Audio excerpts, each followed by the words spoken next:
প্ৰেমৰ চহৰখনত তুমি নজনাকৈ প্ৰৱেশ কৰিছিলোঁ। তেতিয়া সময় চাগে পুৱা 9:30 বাজিছিল।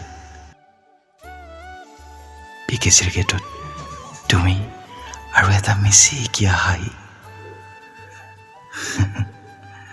অচিনাকিজনী হৈ খোজকাঢ়ি আগুৱাই গৈছিলা।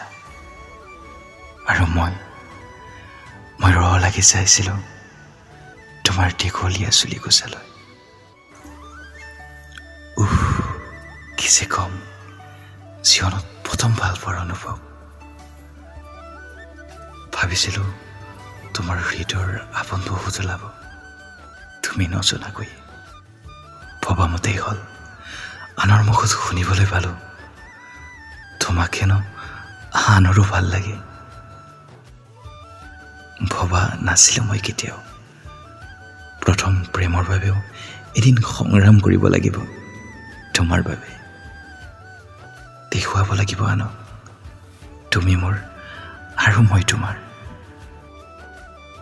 মই কেতিয়াও জেদি নহয়, কিন্তু জেদি কৰিলে তেওঁলোকে। কাৰণ মোৰ হৃদয়ত তোমাৰ স্থান আনক দিম কেনেকৈ কোৱা।